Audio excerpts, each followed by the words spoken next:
Página Radio. Noticias y análisis económico de Colombia y el mundo.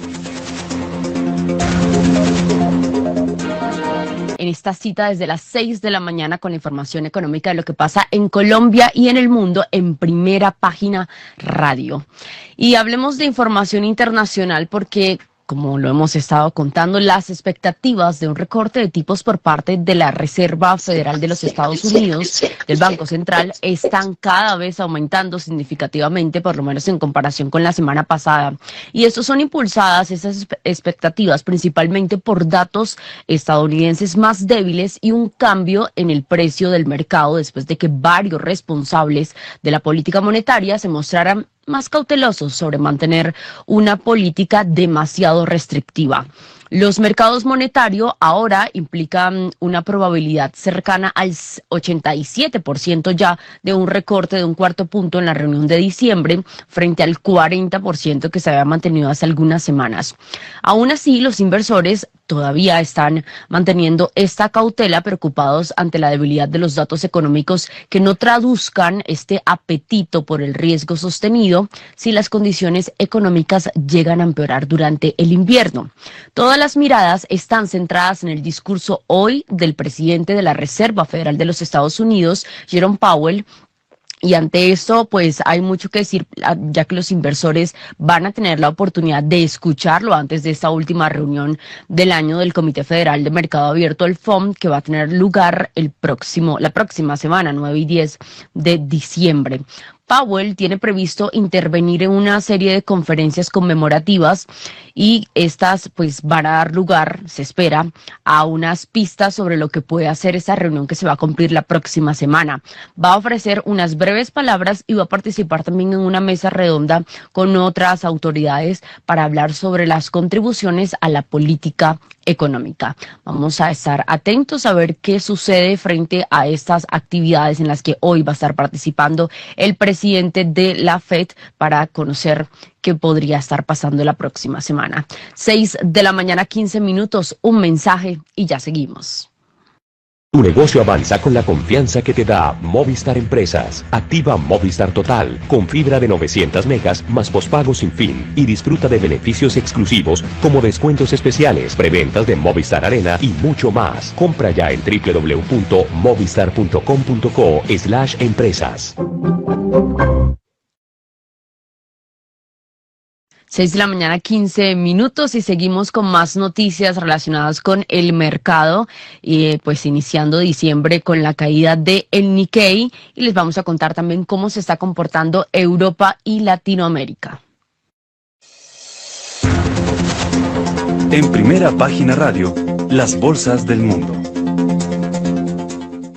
En Tokio, empezando por Asia, cayó bruscamente el Nikkei ante la expectativa de que se avecine una subida de tasas de interés por parte del Banco de Japón. El gobernador del banco, Kazuo Ueda, sugirió que las autoridades considerarían las ventajas y también las desventajas de subir los tipos de interés en la próxima reunión, que va a ser un poco más tarde que la FED. Esta será el 18 y 19 de diciembre.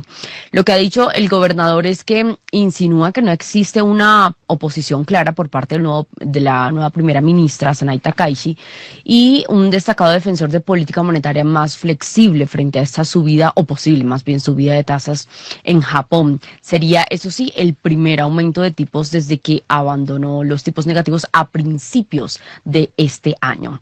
El índice Nikkei, como les decía, tuvo una caída iniciando esta semana, pérdida del 1,89% ante la expectativa de esa decisión que pueda tomar el Banco de Japón. La apreciación del yen también impulsó considerablemente a los exportadores y contribuyó a esta caída del Nikkei y al aumento de los rendimientos de los bonos del gobierno japonés, lo que refleja la creciente expectativa de una subida de tipos por parte del Banco de Japón. Los operadores impulsaron los rendimientos al alza después de que la fuerte inflación al consumidor de Tokio, que se dio a conocer la semana pasada, reforzara la opinión frente a estas medidas y a estas presiones subyacentes sobre los precios que se mantienen firmes. Este cambio se acentuó este lunes cuando el gobernador del Banco de Japón indicó que entonces los responsables de la política monetaria van a tener que evaluar qué pasaría o no si se suben las tasas de interés. Siguiendo con las bolsas, el índice de referencia de la de Shanghai ganó este lunes un 0,65% y el parque de Shenzhen se anotó una subida del 1,25%. El Hang Seng, índice de referencia de la bolsa en Hong Kong, cerró este lunes con una ganancia que asciende al 0,67%. Si revisamos el Kospi, que es el principal indicador de la bolsa en Seúl, este tuvo una baja iniciando este lunes del 0,16%, después de que el índice mensual de gerente de compras de Corea del Sur también tuvo una contracción, principalmente por una demanda débil y por una desaceleración del impulso al exportador. El Kosdaq, el índice que agrupa a las empresas tecnológicas y de mediana capitalización, registró un crecimiento hoy del 1,06%, mientras que el principal índice, el S&P AX 200 de Australia, cayó un 0,4%, y en Singapur se mantuvo firme sin cambios, mientras que el índice de la India, el principal, tuvo un crecimiento del 0,3% al inicio de esta semana. Son las 6 de la mañana 19 minutos, 6 de la mañana 20 minutos ya. Pasemos a Europa, donde las bolsas están bajando en una jornada en la que se van a conocer los PMI manufactureros pues en general en toda Europa, y en el lado empresarial se está hablando mucho de la flota de aviones de Airbus que va a volver a la normalidad durante el transcurso de este lunes, después de que el fabricante europeo haya puesto en marcha toda la actualización del software mucho más rápido de lo que se estaba esperando. En una sesión en la que destacan las lecturas finales del mes de noviembre en cuanto a los índices gestores de compras de manufacturas en la eurozona, Reino Unido y también en Estados Unidos, las bolsas europeas están iniciando con pérdidas. La libra británica además se está contrayendo un 0,07% frente al dólar, mientras que el euro sube y se cambia a 1,16 dólares. Las principales plazas europeas abrieron en rojo. La de París desciende un 0,30%, la de Milán cae un 0,41%, la bolsa de Frankfurt está a la baja un 0,03%, la de Londres baja un 0,02%, la de España es la única que está ganando en esta jornada un 0,14%. Mientras que el Eurostock 50, que es el índice en el que cotizan las empresas europeas de mayor capitalización, también está registrando una caída del 0,25%. 6:21 minutos, saluda a esta hora a Arnoldo Casas, quien es el director de soluciones de portafolio de Credicorp Capital. Nos acompaña a esta hora. Bienvenido, gracias como siempre por estar aquí en Primera Página y analizando lo que pasa en Asia y Europa. Asia con esa preocupación, yo no sé si diríamos preocupación, porque hace rato que se habla de ese tema de el Banco de Japón puede subir las tasas, el Banco de Japón, y de momento pues no ocurrió nada. ¿Qué podría cambiar en esta decisión de diciembre y si lo que tome como medida el Banco Central de Estados Unidos puede influir o no? Pues muy buenos días, Kiara, un saludo para todos los oyentes, para todo el equipo de Primera Página, y también muchísimas gracias por la invitación. Y es cierto, pues, a ver, la importancia de Japón, y creo que acá se ha comentado varias veces en el programa, es porque a lo largo de los años, luego de esa inmensa burbuja que hubo de finales de los 80, pues Japón quedó en un estado de desinflación, una incapacidad para generar inflación, y hoy tenemos una economía que está, digamos que al contrario. Todo el mundo pensaba que el planeta iba a avanzar y a convertirse en Japón y que íbamos a tener un fenómeno desinflacionario, y lo que está pasando hoy en día es que Japón está generando inflación.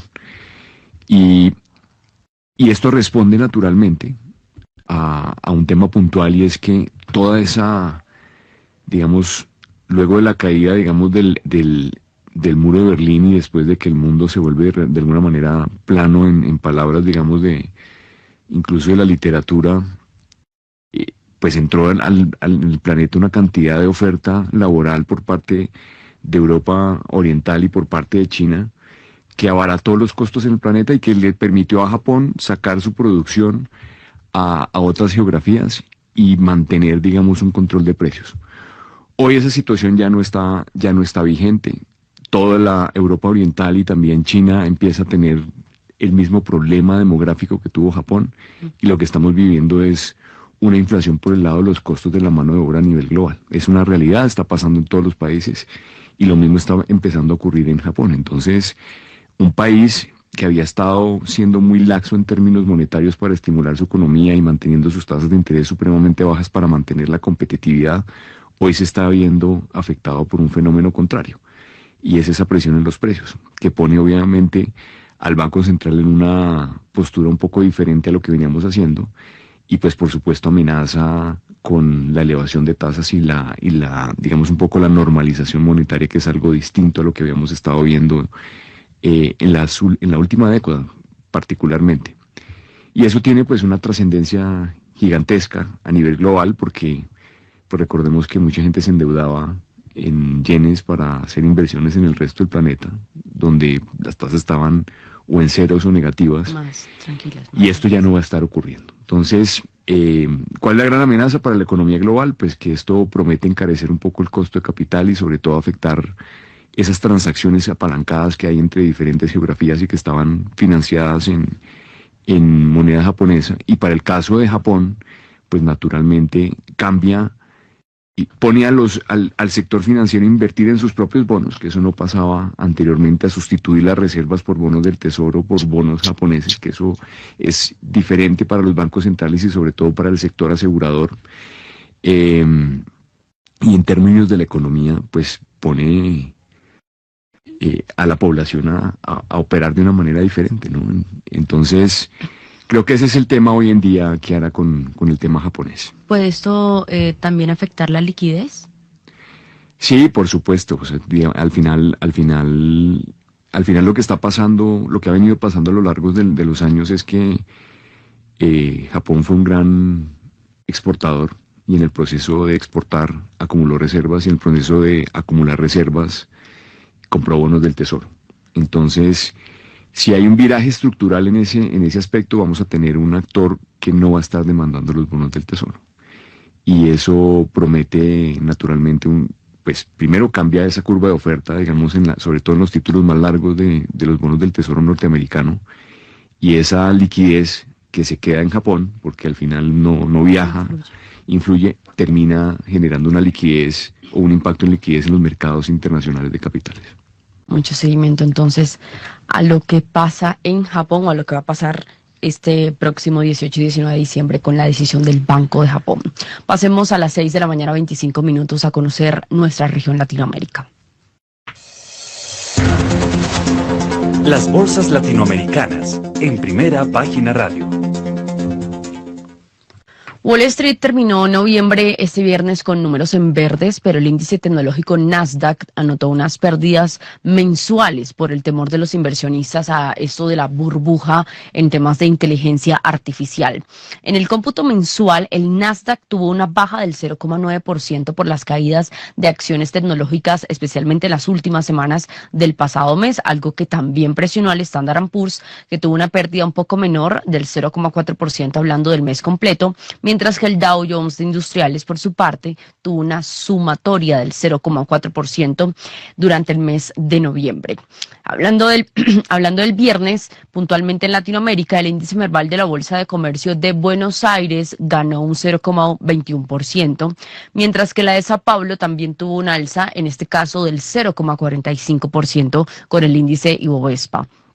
En México, su bolsa con el Standard & Poor's tuvo una recuperación del 1,44%, mientras que la bolsa institucional de valores allí en México también registró una variación positiva de 1,34%. En Colombia, por su parte, el MSCI Colcap de la bolsa de valores avanzó 1,05% y en Santiago de Chile, el Standard & Poor's IPSA logró un aumento del 0,50%. Entre tanto, hay que decir que en Lima el MSCI Nuan de Perú logró un avance del 1,09% en las últimas horas para el principal índice bursátil de la Bolsa de Valores en Lima. Comportamiento entonces registrado durante este cierre del día viernes para las bolsas en nuestra región. Y a esta hora también compartirles un importante mensaje: construye tu futuro financiero con Acciones y Valores, más de 65 años de experiencia en transferencias internacionales y fondos de inversión que garantizan seguridad, rentabilidad y confianza. Invierte inteligentemente, invierte en con Acciones y Valores. Para más información ingresa a www.axivalores.com. Y a las 6:29, 6:30 casi, analicemos Latinoamérica y este cierre de noviembre. Arnoldo Casas, que nos acompaña a esta hora de Credit Corp Capital, este cierre de noviembre y también el comportamiento en Wall Street, un poco atendiendo esas dinámicas de lo que han sido las preocupaciones en torno a las empresas de tecnología. Sí, pues que uno pierde un poco el contexto de lo que ha sido el año. Ha sido un año extraordinario en términos de rendimientos para los mercados de renta variable. Y el mundo, en promedio, ha rentado más o menos un 19.2, 19.5 en términos en lo que va corrido este año. Es decir, las acciones se han valorizado casi un 20% a nivel global. Y de esto los mercados desarrollados contabilizan como un 18% y los mercados emergentes un 24%. Entonces ha sido un año, sin lugar a dudas, extraordinario para los mercados de renta variable, y Latinoamérica ha sido un gran protagonista en todo este proceso, porque en nuestra región sí estamos viendo, si en el planeta, en los mercados emergentes, vimos rentabilidades de más de 2 dígitos y superando el 20%, en nuestros mercados tuvimos retornos extraordinarios. Chile, Colombia, Perú, todos con retornos casi por encima del 30% todos los países. Entonces, el cierre de noviembre pues responde después tuvimos digamos un momento digamos de clímax en el sentimiento de los inversionistas. Veníamos de esa euforia muy grande, porque estos números que estoy diciendo son los números que tenemos ahorita, pero cuando estábamos en octubre teníamos retornos por encima del 22% en términos agregados para los mercados globales de acciones. Y pues obviamente el motor o el promotor para esa caída en los precios repentina terminó siendo, primero, que todo el mundo está acumulando unas grandes utilidades. Entonces es natural en un proceso de esto buscar un pretexto para poder tomar algo de utilidad.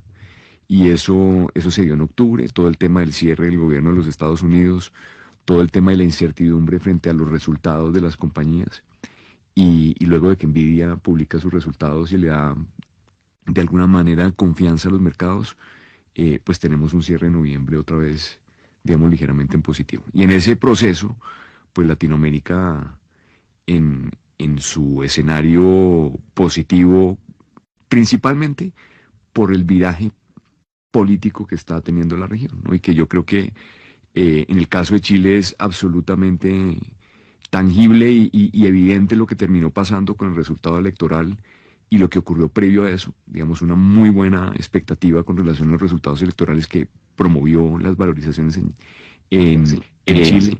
En el caso de Perú, pues al día de hoy tenemos otra vez precios muy altos en el cobre, por cuenta, digamos, de la electrificación del planeta y los efectos del faltante y todo el impacto que han tenido las tarifas del gobierno de Donald Trump. Entonces, eso, naturalmente, mejorando mucho la economía de Chile y de Perú. En el caso nuestro, pues es evidente lo que terminó pasando: acciones absolutamente subvaloradas, una serie de eventos corporativos que despertaron el interés de los inversionistas y, por supuesto, también afluencia, digamos, de capitales del exterior. Y así con cada uno de los países y cada uno de los distintos países de la región. Entonces ha sido un escenario muy bueno, un cierre de noviembre que corrige, digamos, ese impacto. Y ahorita entramos otra vez en diciembre.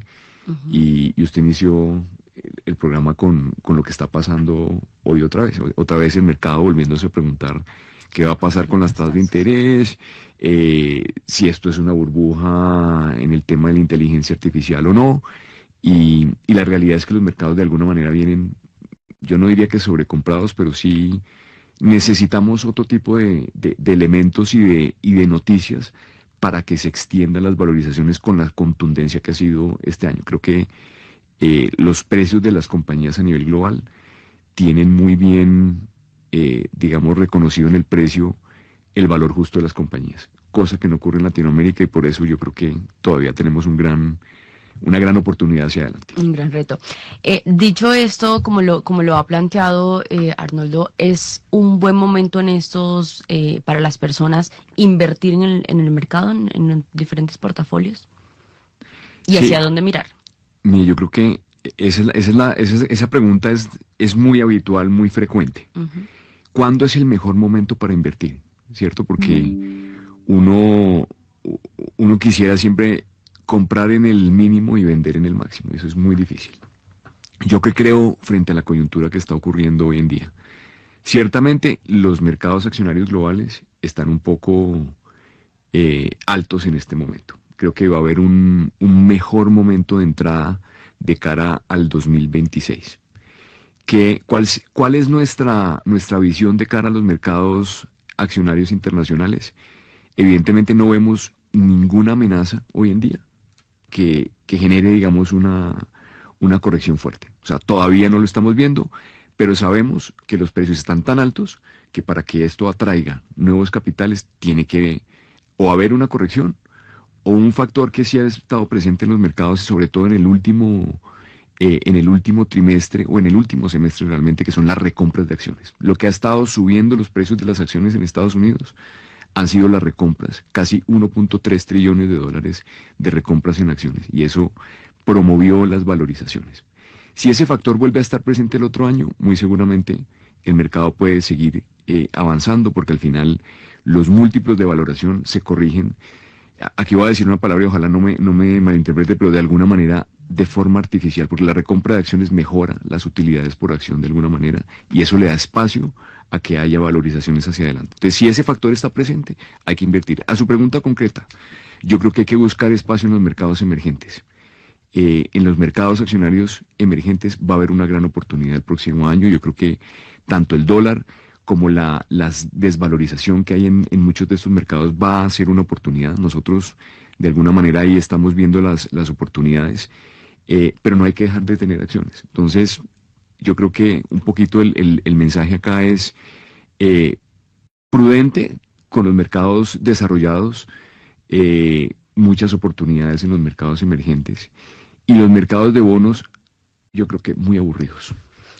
Muy aburrido, no va a pasar mayor cosa, creo que la gente va a estar tranquila ganándose su tasa de interés sin problema, que no vamos a tener sorpresas. Por allá en algunos momentos donde de pronto la inflación... El otro año, el gran tema... puede cambiar? Sí, el gran tema va a ser que vamos a ver qué va a ocurrir con las tarifas, ¿cierto? Y cuál va a ser el impacto real en la función de costos de las empresas y si eso se va a transmitir al consumidor final. ¿Por tarifa se refiere al tema de aranceles? Sí, yo creo que este año estuvo gobernado por toda esa incertidumbre, pero no las vimos operando en pleno. Al final, el otro año ya vamos a ver de qué se trata todo esto. Y hay dos alternativas. O al final el tema de los aranceles lo absorben las compañías, que eso termina impactando el margen, y eso va a ser, digamos, un poco negativo para los mercados accionarios, especialmente el norteamericano. O por el contrario, se va a precios. Y si se va a precios, vamos a tener una inflación un poco más alta. Y si tenemos una inflación un poco más alta, le dificulta el camino a los bancos centrales en su promeso. Entonces, por eso yo digo que los mercados de bonos van a ser muy aburridos. Porque por momentos la gente se va a asustar con el tema inflacionario, pero la tasa de interés está lo suficientemente alta como para acomodar el impacto inflacionario que puedan tener estos factores. Entonces la tasa de interés va a estar muy tranquilita. La gente va a vivir y a dormir tranquila en el mercado de bonos, local e internacional. Yo no creo que haya, digamos, nerviosismo. Pero en el caso de las compañías, sí esto se va al margen, porque y hay indicios que hoy en día sí indican que los incrementos leves que ha habido en costos se están yendo al margen de las compañías, especialmente en los sectores no conectados con inteligencia artificial. Entonces el otro año vamos a ver si al final esto va a impactar las utilidades. Si impacta las utilidades, vamos a tener posiblemente un mejor momento para invertir en acciones. Muy bien, 6 de la mañana, 37 minutos. Muy buenos días, don Héctor. Doña Kiara, ¿cómo está? Decidí no ir al programa porque todavía sigo con la gripa y no quiero, además que no sé si notan, pero parezco medio Kiko porque estuve muy afectado por un problema odontológico, pero Ya va pasando, pero estuve como Kiko. Bueno, 6:37.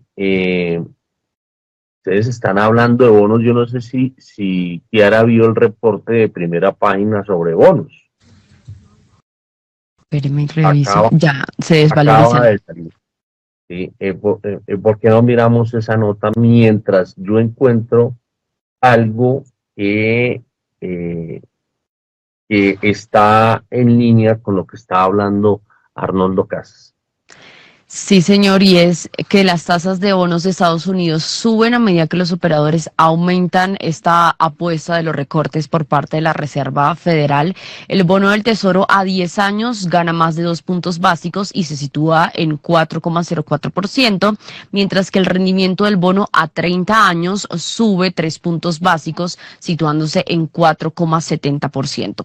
El rendimiento del bono a 2 años avanza a menos de 1 punto básico, situándose en 3,49%, y un poco lo que se habla es que los inversores van a estar analizando durante esta semana varios informes económicos, comenzando por el PMI manufacturero y que se va a publicar este lunes, y también el informe de empleo que se va a publicar el miércoles, y esto pues daría un poco más actualizado la información relacionada con el mercado laboral de los Estados Unidos. Bueno, voy a leer apartes de la columna de Armando Montenegro, sobre lo cual no estaría yo tan tranquilo como don Arnoldo Casas, que plantea que están aburridos los temas de los bonos. Dice, vienen apareciendo señales de riesgo en los mercados de capitales de Estados Unidos y otros países. Después de un enorme crecimiento de las bolsas de valores impulsado por las acciones de las firmas de inteligencia artificial, se han observado grandes fluctuaciones y advertencias de posibles pérdidas futuras. Algunos estudios muestran que se está presentando una burbuja insostenible, pues las valorizaciones en las bolsas no corresponden con la realidad de los ingresos y utilidades esperados. A este hecho se suma el creciente desorden fiscal del gobierno norteamericano. Su déficit supera el 6% del PIB y se estima que la gigantesca deuda, que ya llega al 125% del PIB, es impagable. La deuda. Bueno, en algún momento los mercados de los títulos del Tesoro tendrán que reflejar esa realidad. El sostenimiento de las valorizaciones de empresas como Nvidia y la posibilidad de que el gobierno de Estados Unidos siga colocando gigantescas cantidades de títulos de deuda en el mercado dependen de que la economía de ese país siga creciendo, impulsada por enormes inversiones en proyectos tecnológicos, y que se reduzca el nivel de riesgo y la incertidumbre. Nada de esto está asegurado, y más bien hay temores de que ocurra lo contrario. Varios analistas sostienen que muchas de las altas valorizaciones de acciones están sustentadas en compras financiadas con préstamos de firmas de crédito privadas no bancarias cuyo monto exacto se desconoce. Al mismo tiempo, el gobierno de Trump está desmontando regulaciones que impiden prácticas financieras inseguras como las que facilitaron la gran crisis de 2008. Como ya se han observado algunas quiebras aisladas entre estas empresas de crédito privado, el presidente de JP Morgan señaló que cuando se encuentra una cucaracha es muy posible que haya muchas más. Y esto lo plantea Montenegro, Armando Montenegro, exdirector de planeación y actual presidente o actual chairman de BTG Pactual, hablando del riesgo que tiene el país, hablando Colombia, a raíz de esa inestabilidad internacional. Dice, es difícil predecir el futuro inmediato de de todas estas materias. Lo único cierto es que el riesgo es ahora mucho más elevado y que las economías y los distintos agentes deben tomar precauciones, evitar prácticas temerarias y tratar de blindarse de posibles tormentas. Nada de esto se está haciendo en Colombia. Ante los riesgos que se ciernen sobre la economía norteamericana, que podrían tener graves consecuencias en la economía mundial y en particular nuestra región, Colombia debería tratar de protegerse de los daños que pudieran llegarle del exterior. Infortunadamente sucede todo lo contrario. El déficit fiscal está en niveles récord, ha aumentado el riesgo país, el manejo de la deuda pública es alocado y es cada día más difícil y costoso financiar el desequilibrio del gobierno. Como si esto fuera poco, debido al enorme crecimiento del consumo público y privado, ya se observa un preocupante incremento del déficit de la cuenta corriente de la balanza de pagos. La economía colombiana, en otras palabras, es cada día más frágil y vulnerable. Este sombrío panorama recuerda vívidamente la situación del país en 1997 y 1998. Quienes no saben, ese es el final del gobierno Samper, cuando en medio de un alegre desorden macroeconómico, con inusitada fragilidad financiera doméstica, se precipitaron las crisis en Rusia y varios países del Asia, y Colombia sufrió la mayor recesión de su historia y padeció un enorme aumento del desempleo y la pobreza, el costo social de la irresponsabilidad macroeconómica. Este tema debe estar en el centro de la campaña electoral que se avecina, cosa que de esos 100 y pico candidatos poco veo. Bueno, eso lo digo yo, ¿no? Lo de los candidatos. Bueno, a ver, don Arnoldo Casas, creo que el aburrido no va a ser, yo no diría que aburrido, yo creo que más bien tenebroso. Pues, Héctor, lo que pasa es que el artículo toca múltiples temas, ¿no? Es un artículo profundo, y como son tantas ideas al mismo tiempo, me voy a ir con la última que me quedé, 1998. 1998, recordemos que se rompieron las bandas cambiarias. No sé si se acabó el régimen. Yo creo que hoy en día Colombia tiene un mecanismo de acomodación un poquito más flexible que antes, que es la misma válvula del tipo de cambio, primero.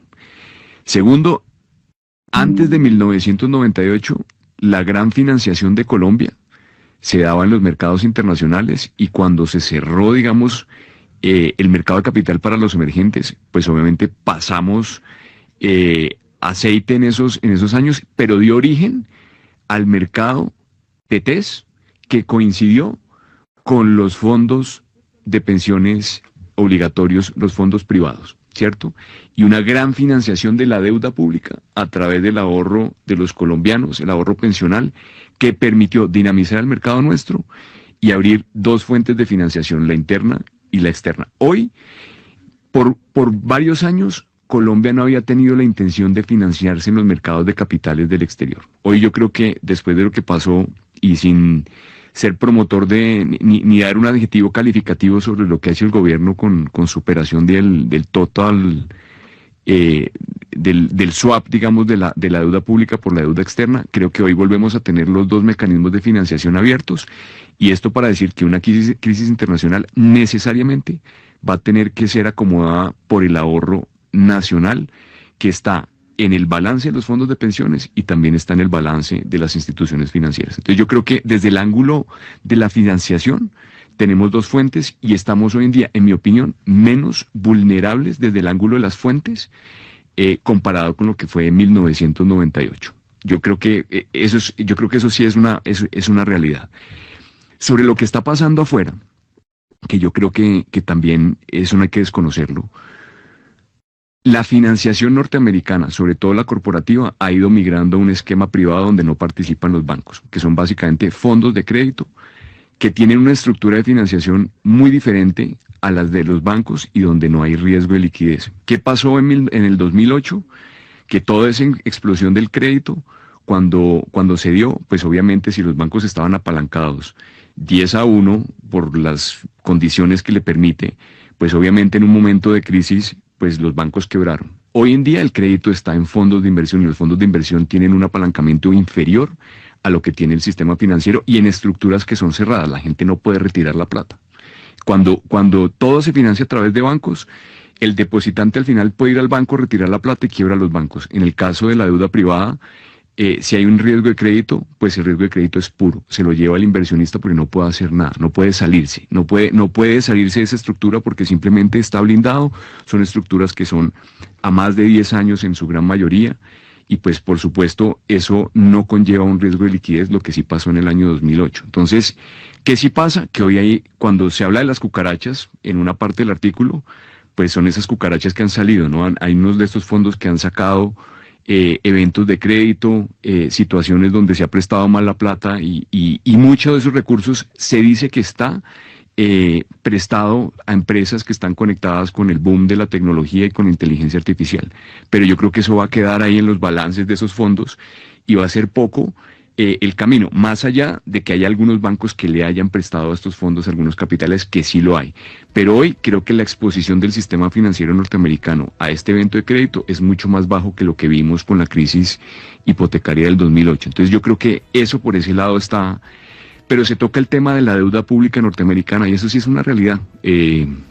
No hay camino para cerrar el déficit fiscal y eso sí lo que hace es que no deja que los bonos del Tesoro terminen retrocediendo en tasa de interés. Entonces yo creo que esos son mis comentarios al tema. Yo no desconozco que hay unos eventos aislados de riesgo de crédito que han pasado en Estados Unidos que es difícil destapar porque esas estructuras cerradas son muy herméticas frente a la información y la transparencia hacia el mercado, que es un tema que yo creo que la regulación tiene mucho por mejorar.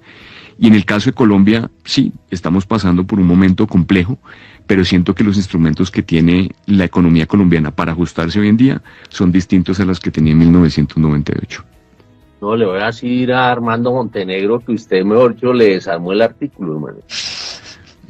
No, mejor dicho, hay que ser humilde con el tema. El doctor Armando Montenegro es un gran economista y haría yo mal en decir, pero es lo que yo veo. Bueno, muy bien. Son las 6 de la mañana y 50 minutos. A las 6:50, creo que no hemos hablado de los commodities. No, señor, pero antes vamos con un mensaje muy importante para los oyentes televidentes. Tu negocio avanza con la confianza que te da Movistar Empresas. Activa Movistar Total con fibra de 900 megas más pospago sin fin y disfruta de beneficios exclusivos como descuentos especiales, preventas de Movistar Arena y mucho más. Compra ya en www.movistar.com.co/empresas. Los precios de los commodities en Primera Página Radio. A las 6 de la mañana, 51 minutos, el precio del Bren está cotizando en $63.12. Esto es una alza del 1,20%, mientras que el WTI de Estados Unidos sube un poco más, 1,35%, y la cotización del barril es de $59.34. El gas natural también registra una variación positiva a esta hora del 0,42%, $4.78 el precio. El oro, por su parte, está en $4.252 la onza, alza del 0,88%, mientras que el cobre está en $5.21, también registra una variación positiva del 0,49%. El café está registrando una caída del 1,39% en su precio y la libra se está cotizando en $4 con un centavo, mientras que el azúcar está en estos momentos en 14 centavos, su precio baja 1,63% y el carbón está en estos momentos teniendo un precio, vamos a verificar el precio del carbón, es de $97 la tonelada. Esto es una caída del 1,32%. Bueno, pero yo no sé, yo veo un precio del carbón diferente, pero veo un carbón a 110,40, pero no sé. Creo que estamos mirando en la misma plataforma, pero hablando de petróleo, veo que el petróleo aumenta 1,19%, está el Brent en 63 dólares con 12 centavos. Sí. Eh,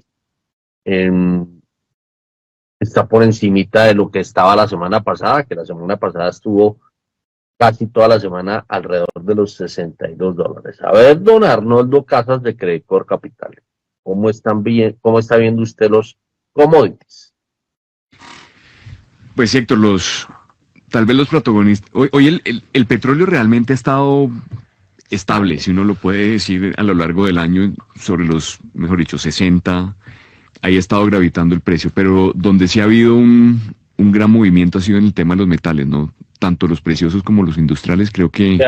Ahí veo el oro en 4.254 dólares, está subiendo 0.87, y vemos que, bueno, la trepada, estamos hasta ahora arrancando mes, entonces aquí habla de un mensual de 6.25, eso significa que, y en el último año 62%, eso significa que el oro está, mamma mía, otra vez cogiendo fuerza.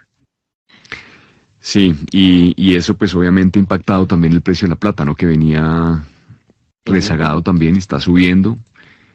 Y todos los metales preciosos, al final la guía y el actor principal es el oro y están impactados, digamos, por ese vector de valorización que ha habido ahí tan fuerte. Pero también los industriales, ¿no? El cobre hoy también inició de una manera muy fuerte al alza y creo que sobre todo los metales industriales son un reflejo de la economía y sobre todo de la electrificación. Creo que haya habido una valorización o una apreciación muy fuerte que explica de alguna manera también la resiliencia y el comportamiento macroeconómico de Latinoamérica. Entonces, esa es una buena guía.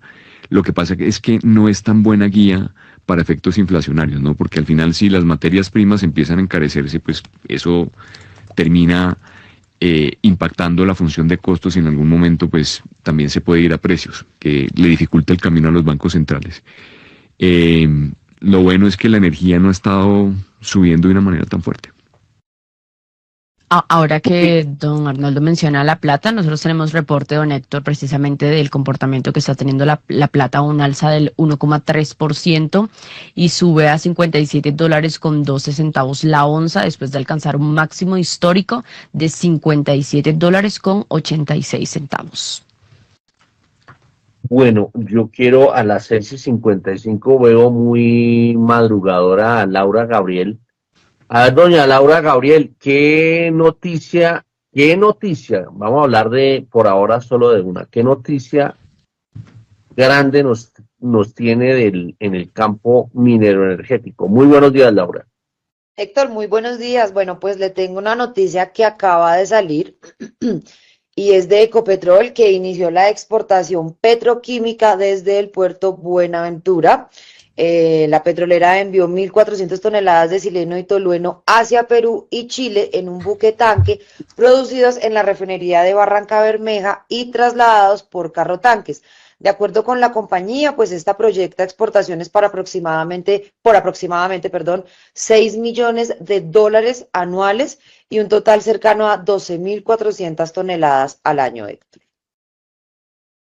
Uy, pero esta es una muy buena noticia. A ver, don Arnoldo Casas, usted que tiene asiento en Perú, ¿cómo recibe esta noticia? ¿Me la repiten que me distraje un segundito? A ver, Laura, repitámosle la noticia. Claro que sí, que Ecopetrol realizó la primera exportación de petroquímicos por el puerto de Buenaventura y envió 1.400 toneladas de sileno y tolueno hacia Perú y Chile y proyecta exportaciones por aproximadamente 6 millones de dólares anuales, lo que significa un total de 12.400 toneladas al año. Bueno, pues esa noticia sí es muy positiva, ¿no? Al final ¿qué puede uno decir ahí en torno a la diversificación de las fuentes de ingreso de Ecopetrol? Maravilloso y bueno para el comercio binacional, ¿no? Entre los países.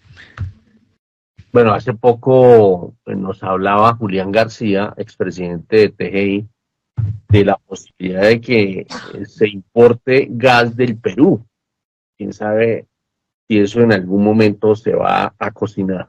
A ver, doña Laura, ¿algo más puntual? Sí, también de Ecopetrol, que negoció con Greenergy Renovable la adquisición de un portafolio de hasta 88,2 megavatio pico en proyectos fotovoltaicos, que es básicamente 7 proyectos solares en Colombia que se encuentran ubicados en el departamento de Córdoba, Cesar, Magdalena y Sucre. Muy bien, son las 6:58 a.m. Estoy mirando acá las monedas. Falta una. Nos toca aguantarnos un poquitico, Laura, porque quiero, antes de que nos vayamos al corte de las 7, quiero aprovechar a Arnoldo Casas, porque veo que está cayendo el DXY. Está en 99,23. El dólar, a ver, el dólar estamos hablando desde el punto de vista internacional. Queda 1 minuto y medio para que me diga cómo está viendo el tema del dólar en el mundo. Pues Héctor, mire, para mí el tema del dólar, yo lo veo más desde el ángulo político y desde el ángulo de la política republicana.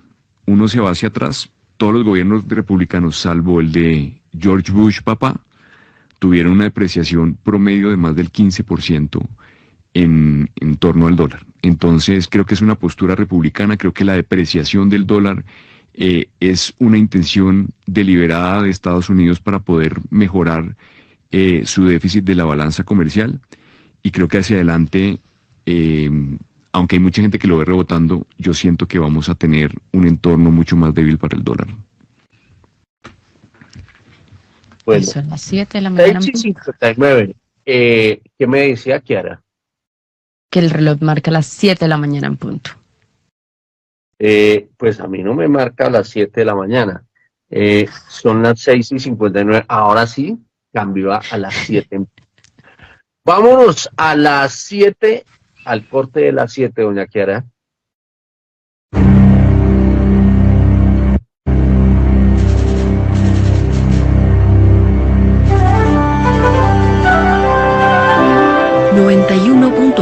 Javeriana Estéreo, Bogotá. HJKZ. Sin fronteras.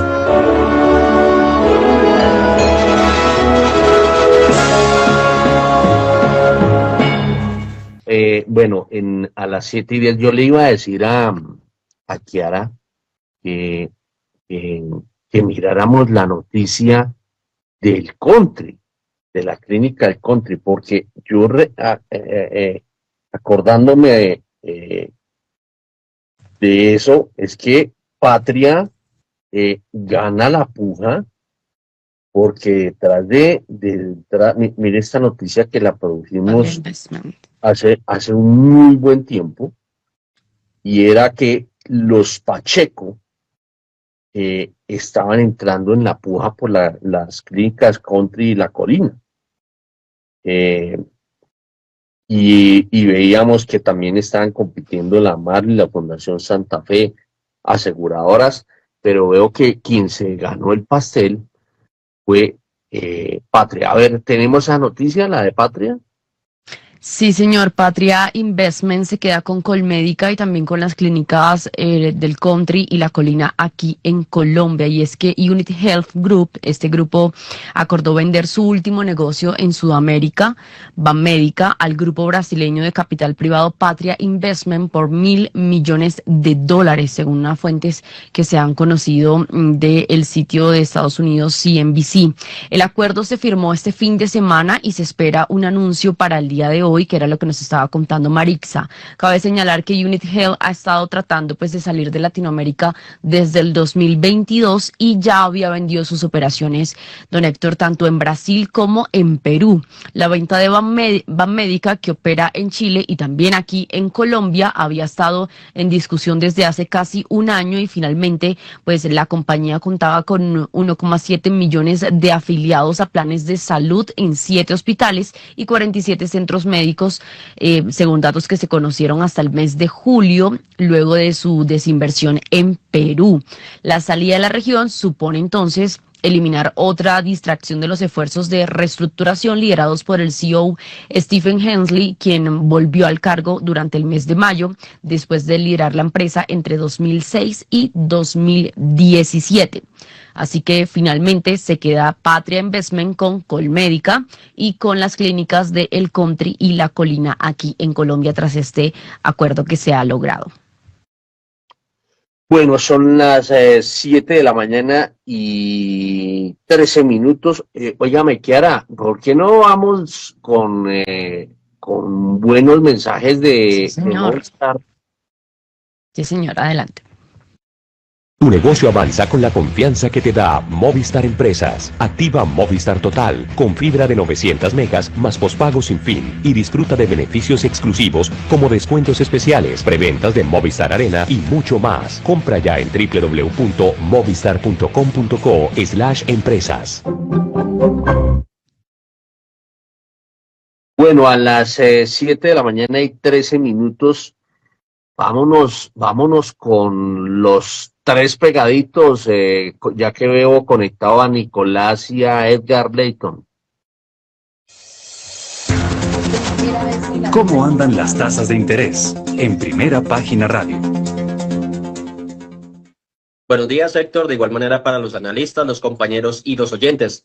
A las 7 y 14 minutos de la mañana les cuento que la tasa interbancaria que está rigiendo este 1 de diciembre es del 9,24%, se mantuvo estable con respecto a la que rigió el pasado viernes.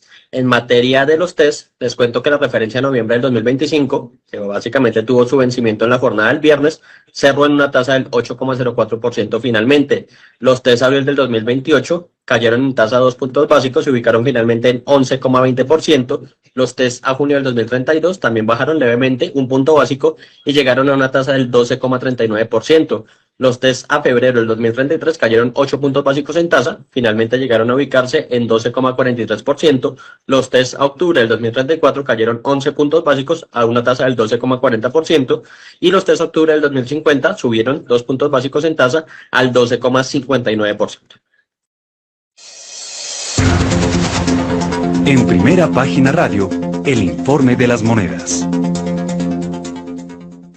Bueno, les cuento que la tasa representativa del mercado que rige este lunes 1 de diciembre es de 3.744 pesos con 43 centavos. Con respecto al anterior, bajó 29 pesos con 17 centavos o un 0,77%, teniendo en cuenta que la referencia anterior era de 3.773 pesos con 60 centavos.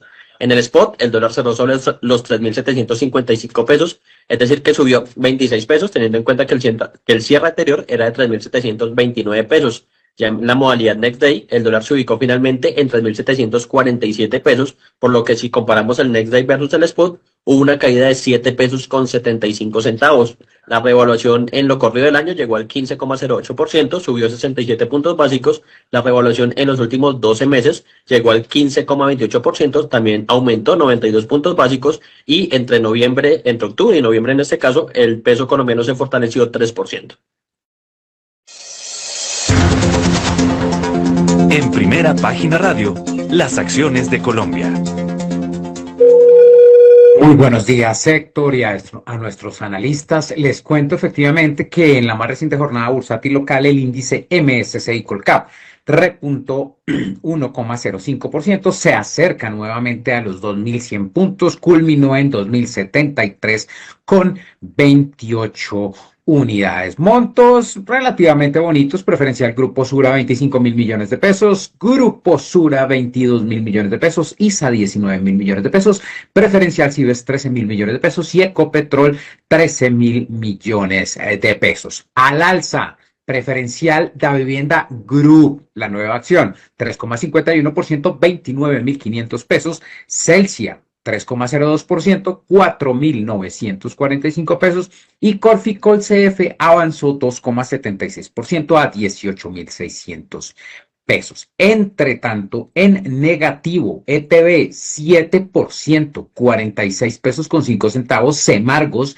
menos 0,55% a 10.800 pesos y con concreto 455 pesos con una disminución de 0,22%. Y en el mercado global colombiano, montos interesantes, SPX, que es un fondo que sigue activos del exterior, 4.000 millones de pesos, Nubank, 2.200 millones de pesos, Nvidia, 1.003 millones de pesos, y de ahí para abajo, menos de 1.000 millones de pesos, 7:17 de la mañana.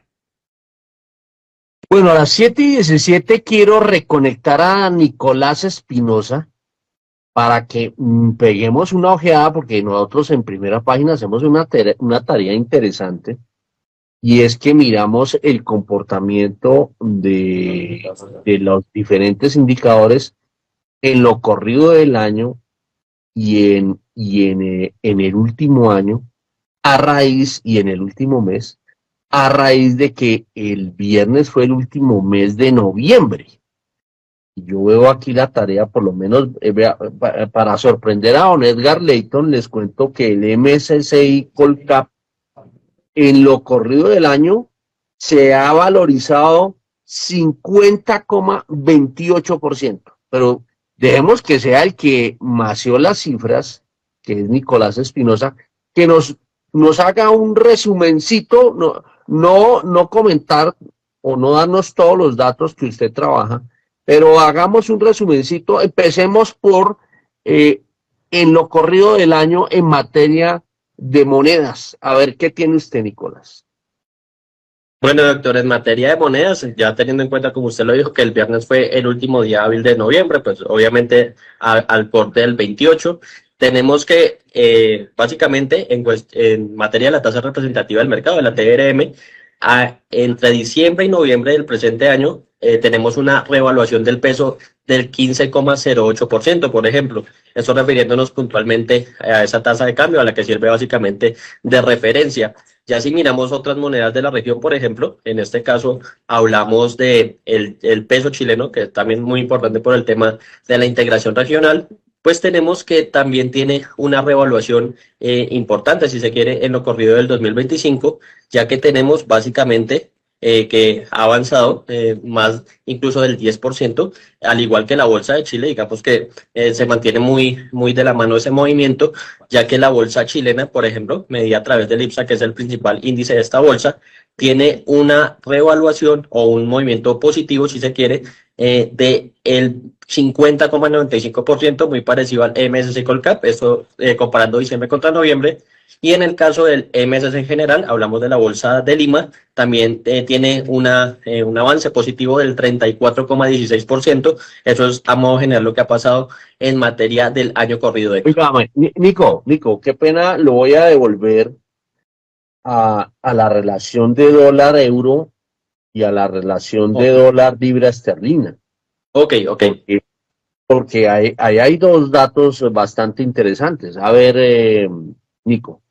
Listo, en materia del euro tenemos que, teniendo en cuenta que el euro tiene un mayor valor que el dólar, pues se ha fortalecido también en lo corrido del presente año, en los 11 meses que ya han pasado, y el euro se fortalece 11,51% frente al dólar, pasando de una valoración de 1,04 en diciembre al 1,16 que tenemos actualmente. En materia de la libra esterlina, la revaluación también es por parte de la moneda europea, ya que aumenta 5,50%, es decir, pasó del 1,25 que teníamos al cierre del año pasado al 1,32 que fue al cierre del 28 de noviembre. También entonces se fortalecen el euro y la libra esterlina, que pesan bastante también dentro del DXY, que es el indicador que mide la fortaleza del dólar a nivel internacional. ¿Y el yen, qué pasó con el yen? Por el lado del yen sí tenemos una pequeña devaluación. Recordemos, pues el dólar obviamente es más fuerte que la moneda japonesa, y en este caso ha caído 0,48% en lo que va del año. Eso sí, digamos que un poco leve para los movimientos que han tenido las otras monedas. Al cierre del 2024 teníamos un dólar, o si se quiere, 156,88 yenes por cada dólar, y al viernes ya teníamos una valoración de 156,13 yenes por cada dólar, es decir, apenas una caída del 0,48% de la moneda asiática. Bueno, ahora sí metámonos en el campo de Edgar Leighton, que son las acciones. Yo veo las acciones, todas se valorizaron, excepto veo una desvalorización no muy pronunciada, pues bueno, algo pronunciada de Grupo Argos y preferencial Grupo Argos, ¿no? pero Ecopetrol yo la veo subiendo. A ver qué datos tiene usted, don Nicolás. Bueno, en materia de las acciones, como Héctor ya lo había dicho, el MSCI Colcap, que es el índice de referencia de esta bolsa de valores de Colombia, sube 50,28% en lo que va del año, es decir, pasó de 1.379 puntos hasta los 2.073, que básicamente es muy cerca de esos máximos históricos que alcanzó cercanos a los 2.090 en semanas anteriores. Digamos que la caída en las acciones que nombra Héctor en materia del Grupo Argos y preferencial Grupo Argos, se dio en el marco del proceso de decisión de las acciones, del desenroque del Grupo Antioqueño, y básicamente, como digamos, bajaron su valor a raíz de ese procedimiento, de esa operación, pues ahí digamos se refleja eso con respecto al corte del 2024, pues teniendo en cuenta que la operación se dio más o menos en agosto, pues las acciones bajaron el precio y eso es lo que básicamente refleja ese movimiento, básicamente ese proceso de decisión.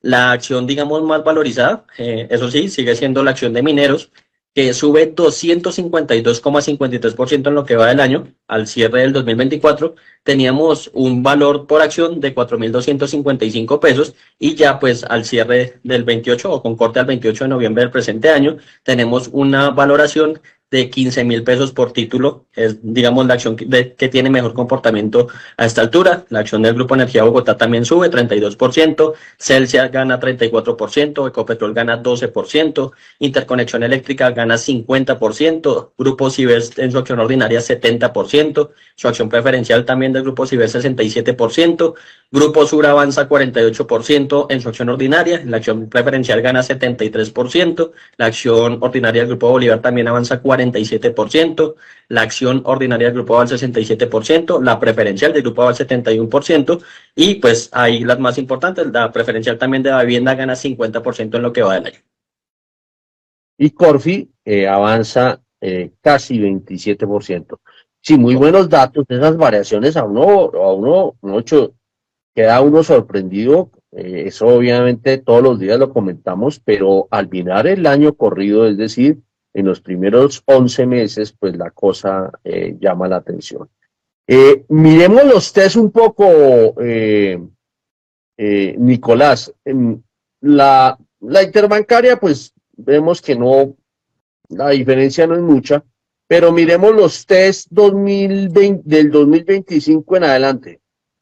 Bueno, en materia de los test, digamos que sí se tiene en cuenta que la referencia a 2025 pues tenía movimientos importantes, si se quiere, ya porque se aproximaba su vencimiento, ya como lo dijimos en el primer cambio, pues ya digamos que no hay más operaciones porque cumplieron con esa fecha, terminaron con una valorización de 66 puntos básicos, si se tiene en cuenta precisamente que al cierre del 2024 tenía una tasa del 8,70% y al viernes cerraron en el 8,04%. Eso pues digamos en esa referencia a más corto plazo. Pero ya si vemos los test, abril del 2028, se desvalorizaron 73 puntos básicos en lo que va del año, pasaron del 10,47% al 11,20%. Los test a junio del 2032 también se desvalorizaron 82 puntos básicos, pasando o subiendo del 11,57% al 12,39%. Los test a febrero del 2033 también aumentaron en tasa 68 puntos básicos del 11,75% al 12,43%. Los test de octubre del 2034 también se desvalorizaron 50 puntos básicos, saltando del 11,90% al 12,40%, y los test de octubre del 2050 sí se valorizaron levemente, ya que cayeron 6 puntos básicos en tasa, del 12,65% al 12,59%. Acá, Héctor, es importante recordarle a los oyentes que la deuda pública, o en el caso precisamente de los test, tenemos un comportamiento inverso. Cuando suben en tasa, quiere decir que el papel está perdiendo valor de mercado, y cuando bajan, pues hay una valorización. Ahí solamente veo en lo corrido del año valorizándose los test de noviembre de 2025, es decir que esos ya debieron de haber salido porque pues terminó noviembre, ya la referencia desaparece, se valorizaron o por lo menos cayeron en tasa .66, y los de octubre de 2050 se valorizaron, perdón, no, esto es en puntos básicos, perdón. En los test 2025, noviembre de 2025, se valorizaron en 66, cayeron en tasa 66 básicos, eso significa que se valorizaron, y en los octubres de 2050 cayeron en tasa 6 básicos, los demás todos subieron en tasa. Eso significa que al gobierno hacia futuro le va a tocar pedalear más fuerte en materia de endeudamiento. A ver, vámonos con Arnoldo Casas para que nos ayude a mirar este examen que hace Primera Página de lo corrido del año en materia de monedas, que vemos que frente al euro y frente a la libra esterlina el dólar se está devaluando fuertemente, en materia de bolsa, que es su especialidad, y en materia de tasas de interés. A ver, Arnoldo Casas, examen de la economía, o más bien de los indicadores en lo corrido del año. Pues Héctor, muy bueno el análisis. Yo le agregaría a eso que hemos tenido como 3 momentos del año. Tarifas en abril, pérdida de calificación y anuncios de regla fiscal por allá en mayo y junio. Después anuncios del Total Return Swap hacia mediados del año, julio, agosto, y el hoy. Entonces, ¿y esto por qué? Porque a ese vaivén han estado negociándose las tasas de los activos, especialmente lo que tiene que ver con la deuda pública. Entonces, ¿qué viene pasando? Sí, estamos con tasas de los TES ligeramente por encima de lo que iniciamos este año, pero también recordemos que hasta el mes de octubre había sido un año extraordinario. ¿Y extraordinario por qué? Porque hubo varios actores comprando la deuda pública colombiana. Primero, el gobierno nacional, naturalmente, con su anuncio de recompras y el cambio, digamos, de la deuda, la sustitución de deuda, que valorizó los TES y puso una presión, digamos, de oferta en el tipo de cambio, que es donde lo tenemos ahorita, más o menos en los 3.750, donde vaya a abrir ahorita el día de hoy. ¿Qué termina pasando ahorita a finales de octubre? Hay un evento, digamos, de riesgo global por todo este tema del cierre de Estados Unidos y la especulación en torno al tema de la inteligencia artificial, y en paralelo se cruza el final, o por lo menos lo que el mercado piensa que ha sido el final de la operación de canje de deuda o el Total Return Swap, que obviamente le quita el elemento que había estado gobernando o que había estado motivando que la gente comprara los instrumentos de deuda pública.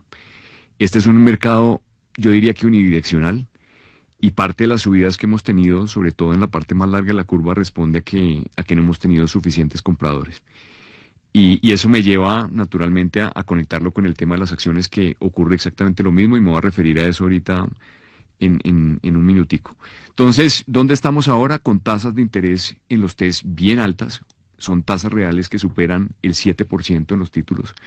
Y yo creo que, a ver, a menos de que uno piense que aquí va a haber un desorden en la inflación, creo que cualquier persona va a terminar desde el ángulo local comprando los TES nuevamente, simplemente porque tasas reales del 7% son muy difíciles de asegurar, y si uno se va al mercado de los títulos denominados en VR, pues tasas de interés reales del 6%. Yo creo que eso le facilita la vida a muchos agentes, y pues el gobierno es quien va a estar pagando, digamos, esas tasas de interés.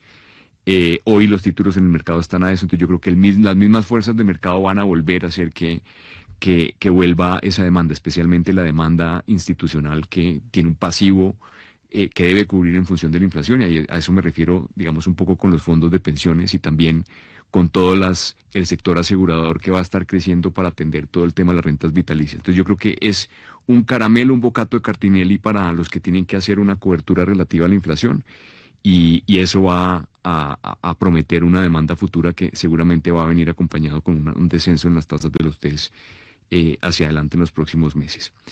El tema de las acciones, pues lamentablemente yo siempre me refiero a eso, y creo que los activos financieros terminan siendo, como en la economía, más bien como un bien superior. Y un bien superior es aquel al cual la demanda sube cuando sube el precio.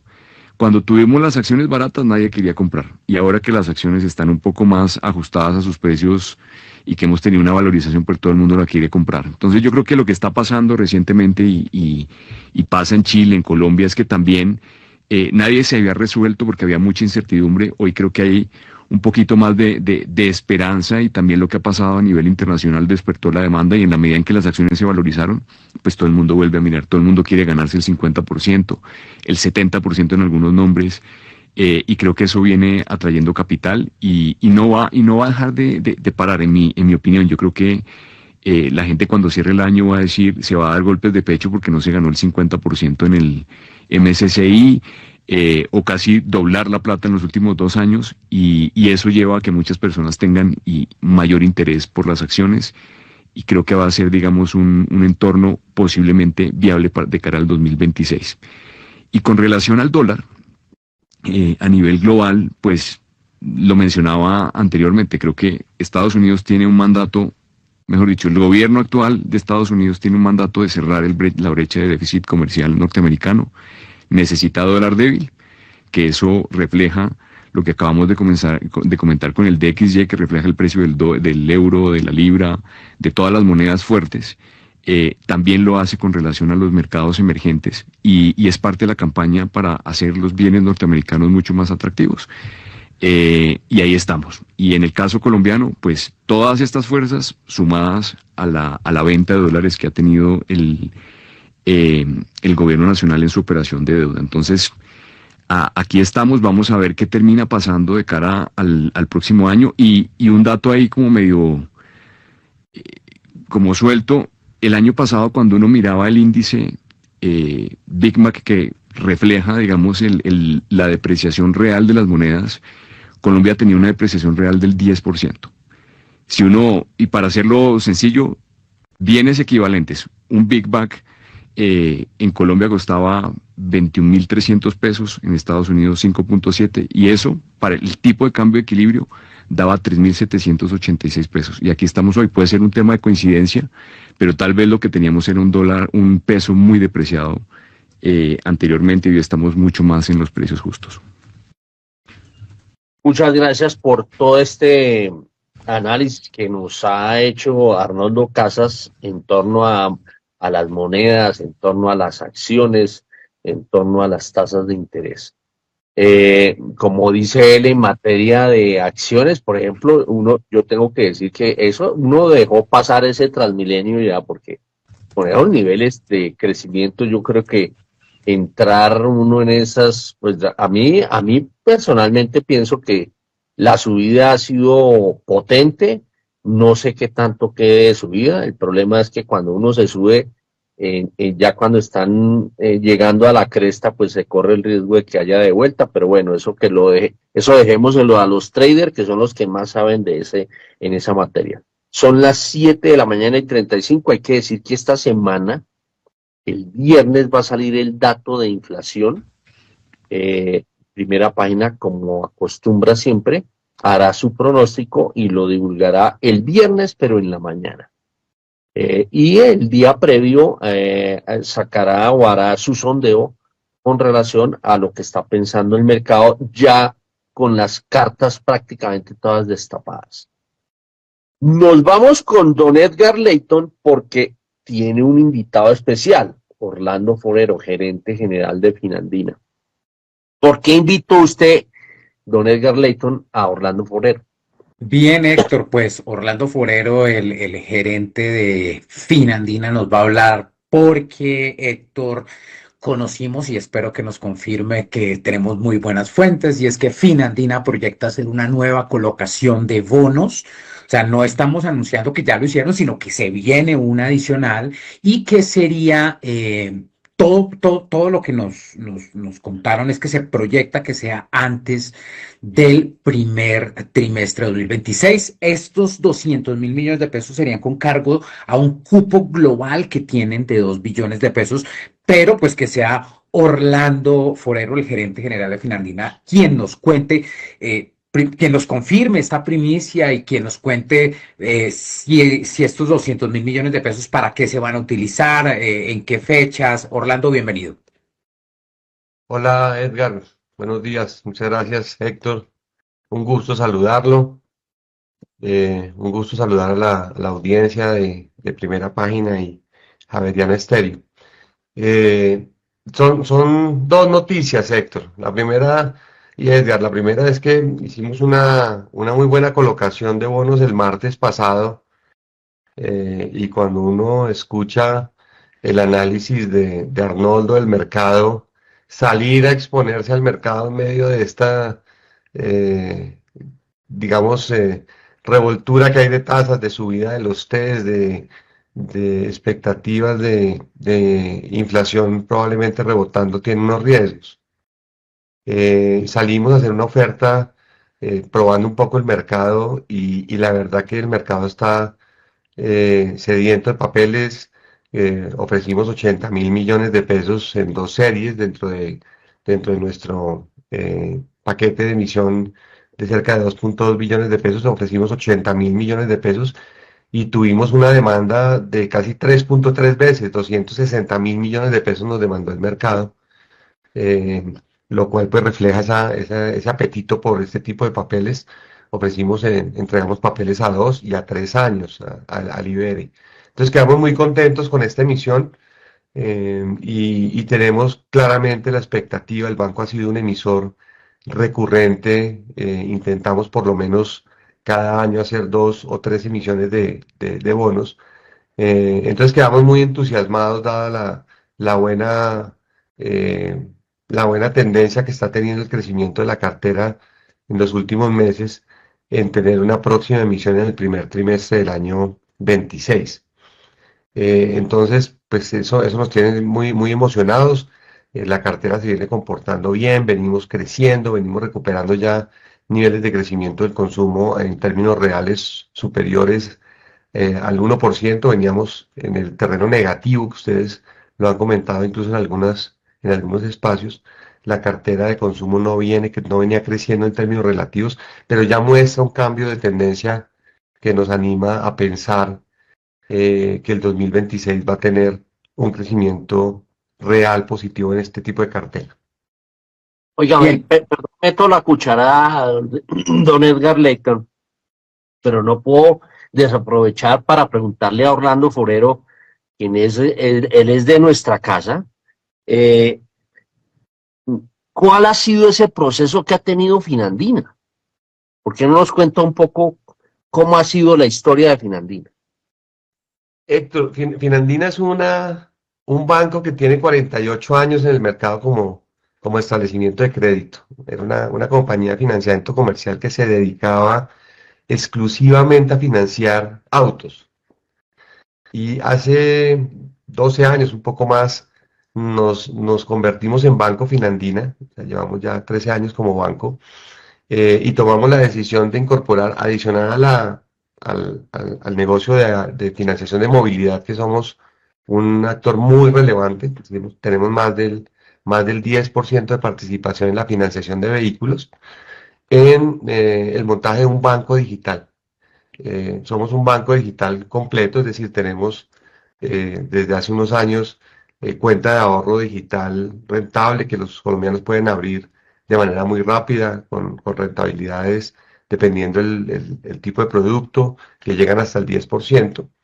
CDTs 100% digitales, que también dependiendo del plazo tienen muy buenas rentabilidades de cara al mercado.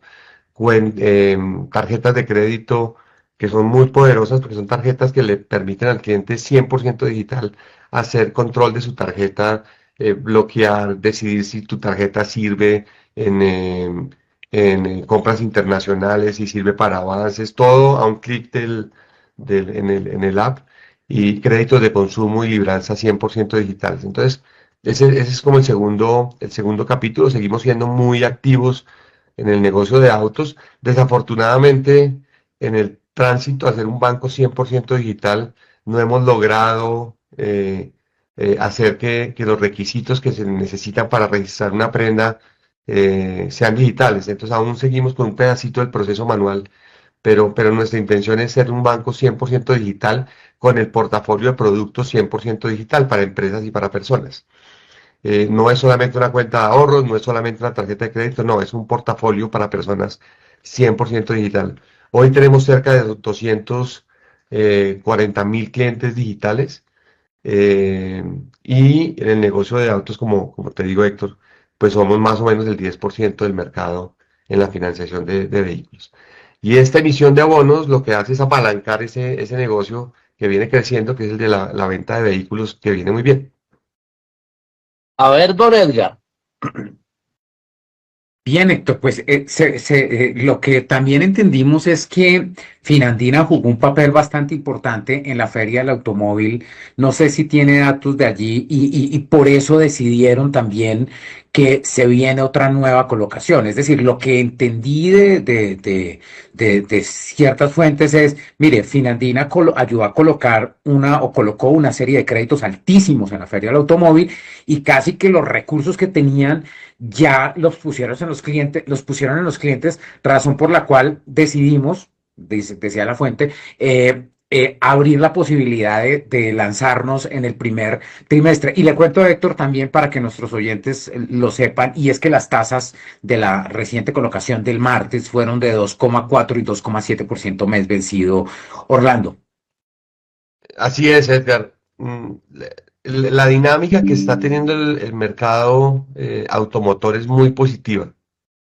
El mercado viene creciendo a tasas por encima del 25% frente al año 24. Y acabamos de pasar la anterior feria del automóvil en Corferias, que tuvimos feria hace un año.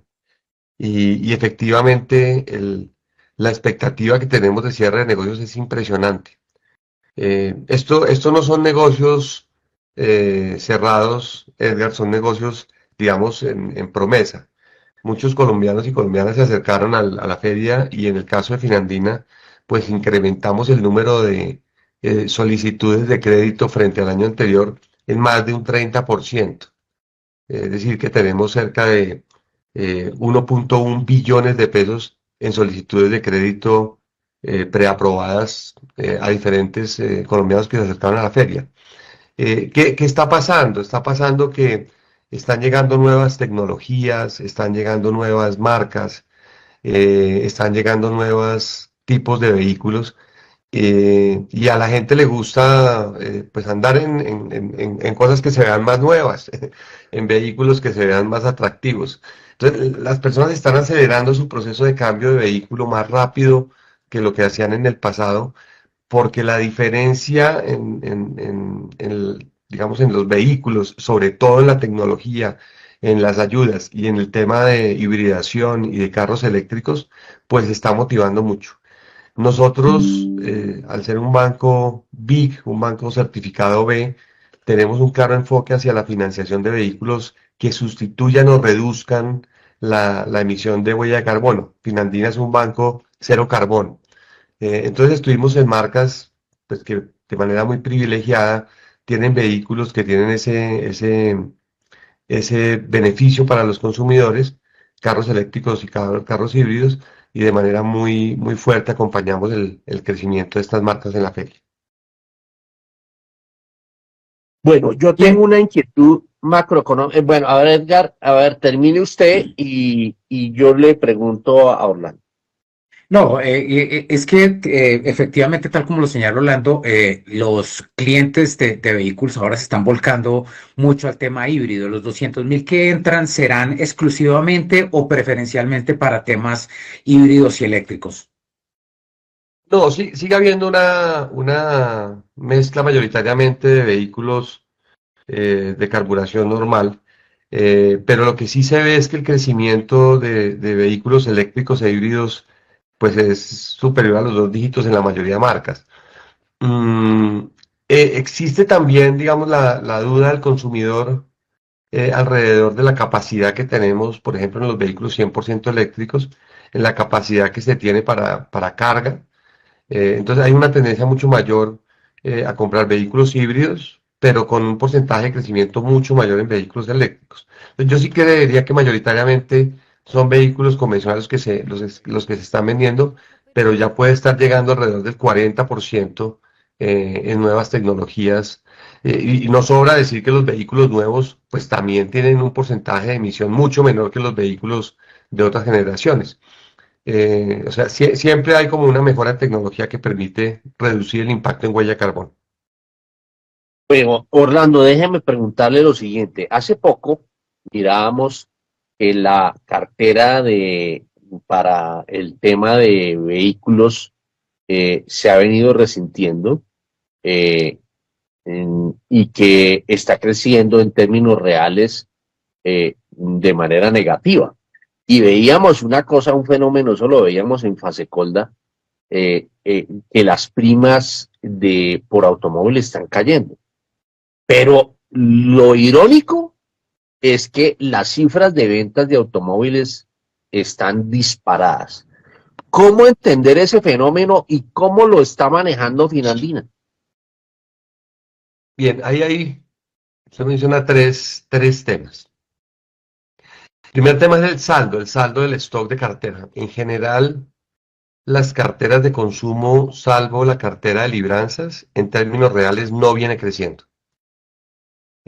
No viene creciendo y se atribuye a tres factores particularmente. Uno, venimos de una época de cartera mala.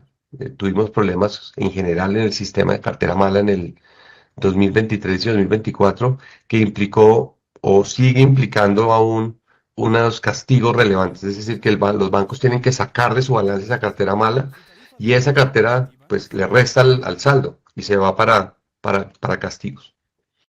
Lo segundo es la competencia. El negocio financiero es un negocio muy competido.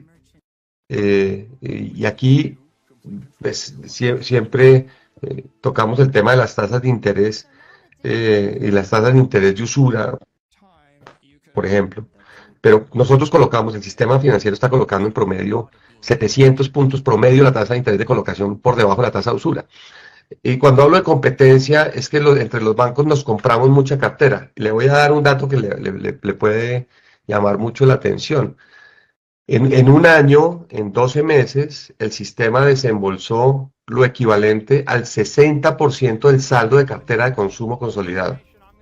Y el saldo de cartera no creció. Es decir, que colocando créditos que son a 72 meses o a 60 meses, que deberían tener una amortización de capital por ahí del 10%, el resto de desembolsos son desembolsos entre entidades, dándonos la vuelta en los negocios. Entonces desembolsamos el 60% del saldo, pero el saldo total no creció. Entonces ese es el segundo fenómeno que claramente viene impactando.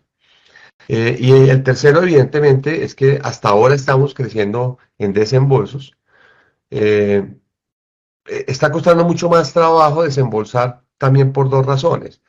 La primera, cerca de 3 millones de colombianos se desbancarizaron en los últimos 2 o 3 años y quedaron mal reportados producto del primer fenómeno de cartera y se siguen desbancarizando algunos con falsas promesas de reducción de deuda, es decir, perdiendo sus scores rápidamente.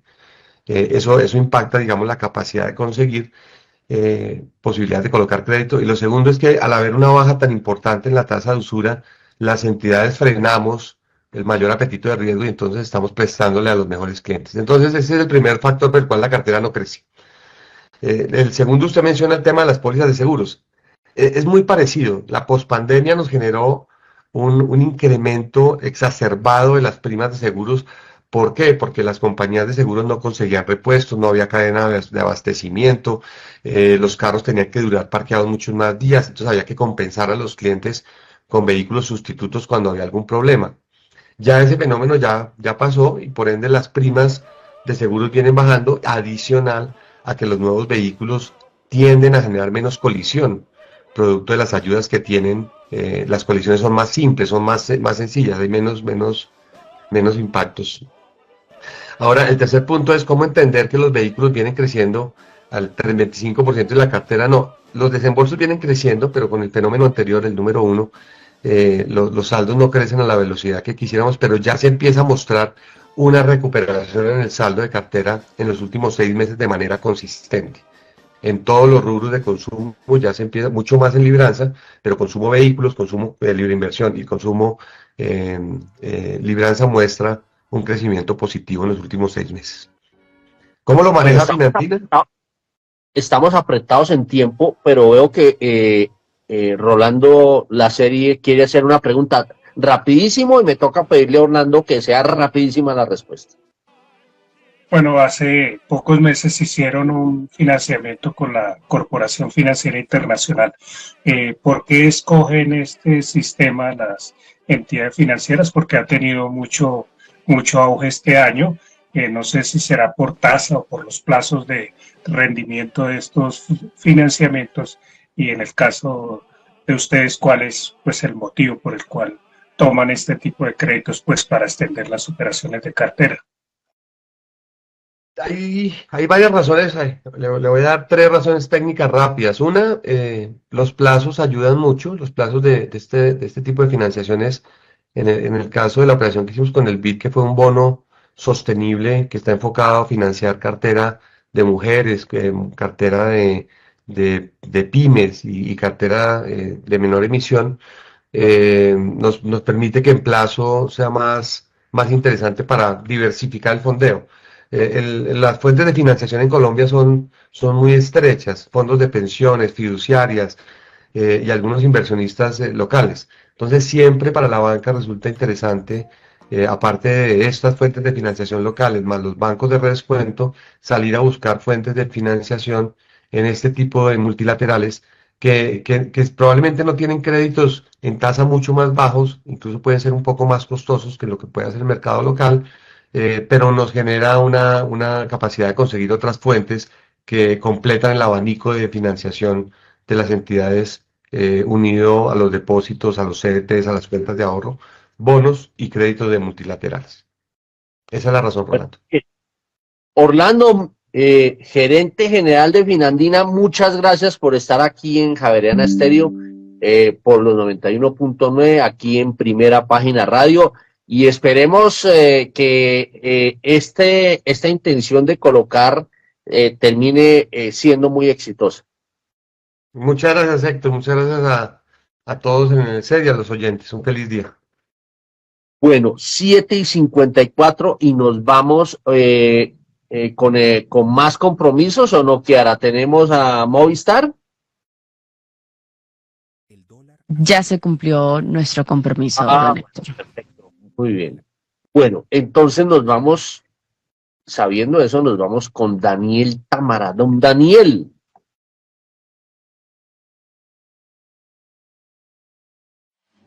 Héctor, muy buenos días para usted, para todos los oyentes.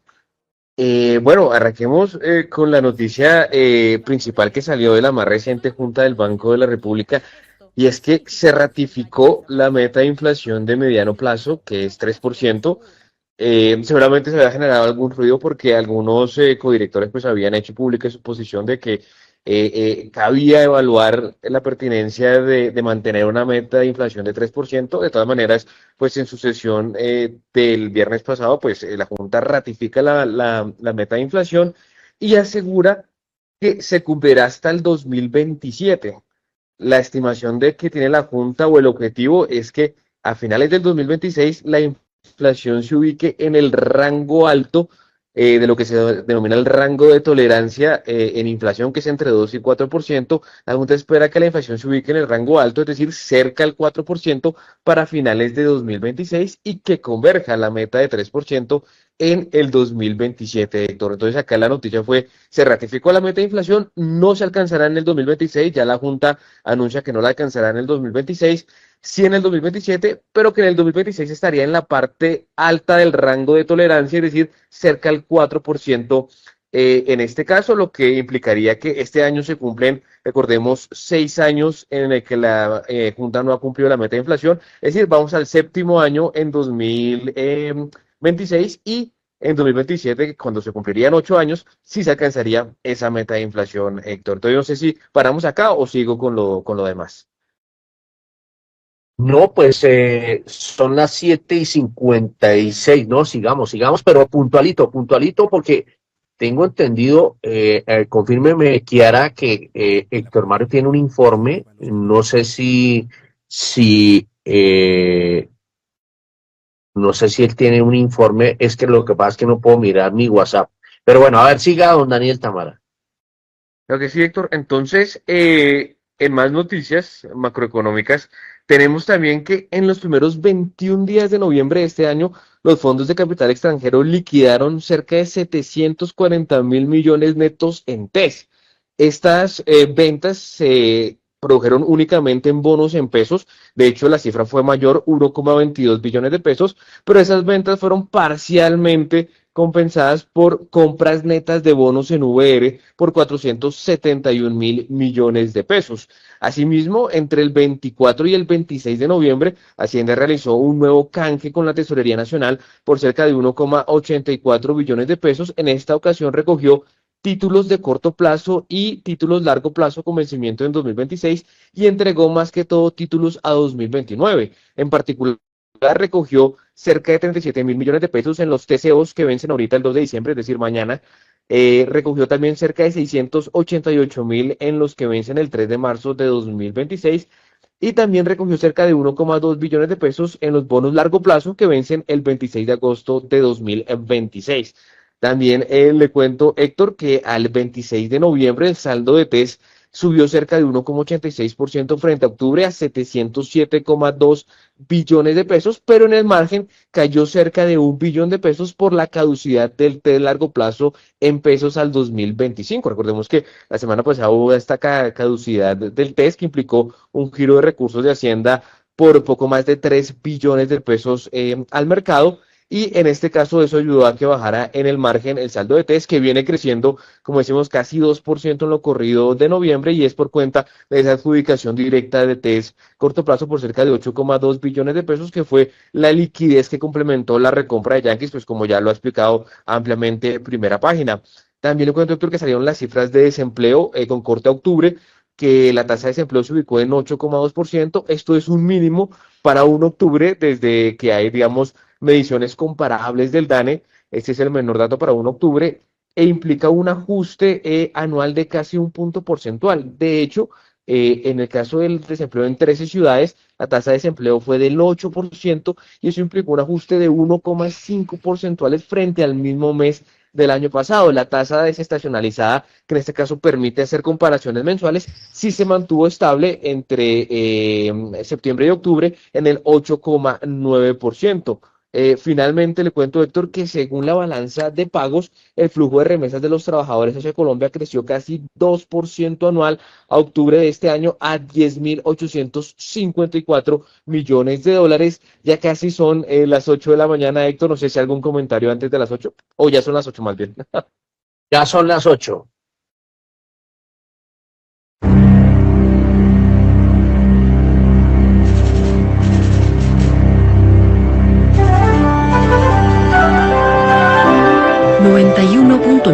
Javeriana Estéreo, Bogotá.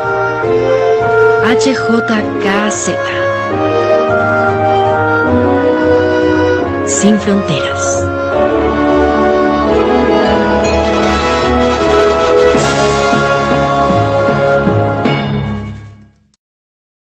Bueno, son las 8 en punto. Yo quiero ir con Laura Gabriel, porque creo que se produjo una noticia de su sector ahorita en las últimas horas. Laura.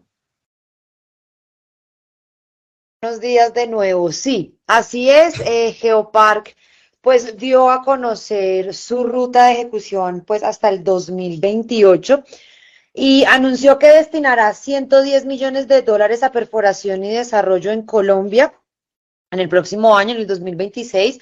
Y proyecta hasta 26.000 barriles diarios. Según la compañía, pues prevé concentrar sus operaciones en Llanos 34, Llanos 123, Llanos 86 y CPO 5, con entre 22 y 31 pozos brutos. Pues lo que va a hacer es inyectar agua, pilotos de polímeros y ampliación de bombas, Héctor. Y pues para Vaca Muerta, en Argentina, va a perforar una plataforma de 5 pozos en los 3, pues en Loma Jarillosa Este y Puesto Silva Oeste. Muy bien, como deletreo. A las 8:01, Kiara, ¿cómo van a navegar el dólar?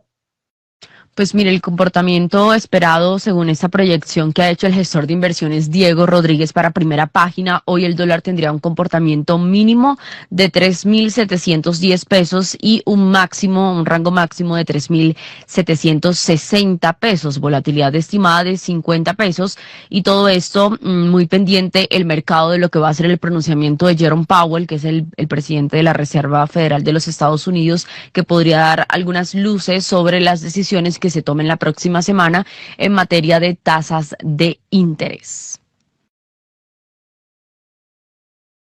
Bueno, muy bien. 8 de la mañana y 2 minutos. A ver, don Edgar Leyton, ¿qué paquetaco noticioso nos tiene en materia bursátil? Edgar parece que se nos desconectó. Bueno, mientras tanto, entonces nos vamos con Rolando la serie y la noticia empresarial. Bueno, esta es una noticia también del fin de semana confirmada por la propia compañía Rentec, que es una empresa de arriendo operativo de equipos, maquinaria y todos estos insumos para la producción.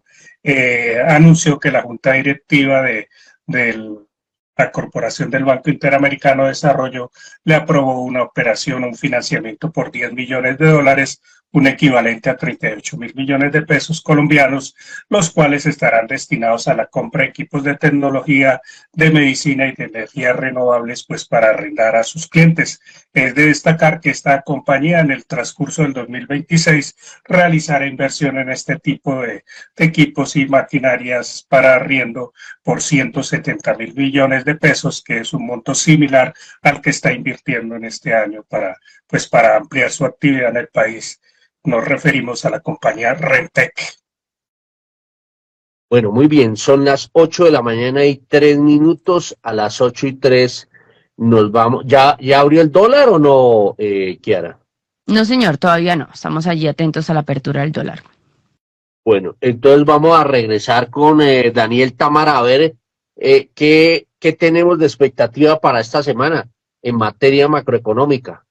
Pues Héctor, la expectativa de esta semana es básicamente el dato de inflación. Claro que hoy sale el dato de la balanza de pagos, es decir, el déficit en la cuenta corriente de Colombia, que va a ser un dato importante, especialmente porque se ha anticipado pues una ampliación importante del déficit comercial por cuenta del crecimiento importante de las importaciones y un crecimiento no tan relevante de las exportaciones. Pero el flujo de remesas de los trabajadores, como ya se anticipa en el dato que revelamos, pues sigue creciendo a ritmos relativamente importantes, casi 12% al corte de octubre.